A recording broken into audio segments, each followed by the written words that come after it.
નમસ્કાર. આજે આપણે એક ખૂબ જ મહત્વના વિષય પર વાત કરવાના છીએ. ભારતના 8મા કેન્દ્રીય પગાર પંચ સામે સરકારી કર્મચારીઓ અને પેન્શનરો વતી કેટલીક મોટી નાણાકીય માંગણીઓ મૂકવામાં આવી છે. તો ચાલો આજે આપણે એ સમજીએ કે આ માંગણીઓ શું છે અને તેની પાછળના કારણો શું છે. તો આ આખી ચર્ચાનો જે મૂળ સવાલ છે તે એ છે કે શું સરકારી કર્મચારીઓનો પગાર ખરેખર વધતી જતી મોંઘવારી સામે ટકી શકે છે? કારણ કે આજકાલ જે રીતે ખર્ચાઓ વધી રહ્યા છે એ જોતા આ એક ખૂબ જ ગંભીર મુદ્દો છે. ચાલો આને જરા ઊંડાણથી જોઈએ. સૌથી પહેલાં તો એ સમજવું પડે કે આ બધી માંગણીઓ આવી ક્યાંથી. તો એનું મૂળ છે વધતી મોંઘવારી અને સામાન્ય માણસની ખરીદ શક્તિ પર તેની સીધી અસર. કર્મચારી ફેડરેશનના પત્રમાં આ એક વાક્ય લખ્યું છે જે આખી પરિસ્થિતિનું ચિતાર આપી દે છે. વાસ્તવિક વેતનમાં ઘટાડો. આનો સીધો મતલબ એ થાય છે કે ભલે કાગળ પર પગારનો આંકડો મોટો દેખાતો હોય પણ એ પૈસાથી પહેલાં જેટલી વસ્તુઓ ખરીદી શકાતી નથી. એટલે કે પૈસાની કિંમત ઘટી રહી છે. અને આ દબાણ કોઈ એક જગ્યાએથી નથી આવી રહ્યું.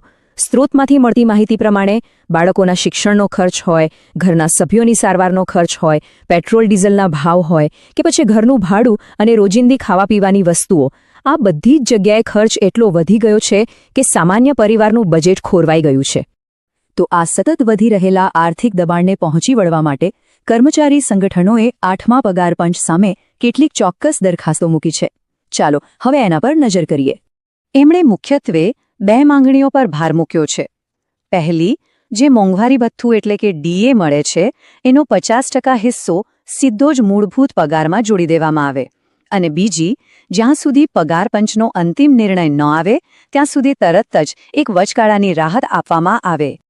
હવે આ માંગણીઓને બરાબર સમજવા માટે પહેલાં એ જાણવું જરૂરી છે કે આ ડીએ એટલે કે મોંઘવારી ભથ્થું છે શું? તો જુઓ, સાવ સાદી ભાષામાં કહીએ તો આ સરકાર દ્વારા અપાતું એક એવું ભથ્થું છે જે મોંઘવારી સામે રક્ષણ આપવા માટે હોય છે. જેમ જેમ મોંઘવારી વધે તેમ તેમ ડીએ પણ વધે, જેથી પગારની ખરીદ શક્તિ જળવાઈ રહે. અને હા, આ માંગણી કંઈ સાવ નવી નથી. આ એક રસપ્રદ વાત છે. ભૂતકાળમાં 5મા પગાર પંચની ભલામણો પછી પણ બરાબર આ જ રીતે 50% ડીએને મૂળભૂત પગારમાં ભેળવી દેવામાં આવ્યું હતું. એટલે કે આ પ્રકારના સુધારા માટે એક ઉદાહરણ પહેલેથી જ મોજૂદ છે.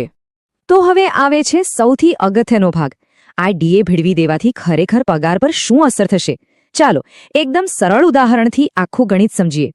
ચાલો માની લઈએ કે કોઈ કર્મચારીનો મૂળભૂત પગાર એટલે કે બેસિક પે 30,000 રૂપિયા છે. અત્યારે ધારો કે ડીએ 60% છે. તો 30,000ના 60% એટલે 18,000 રૂપિયા ડીએ તરીકે મળે. એટલે કે કુલ પગાર થયો 48,000 રૂપિયા. બરાબર?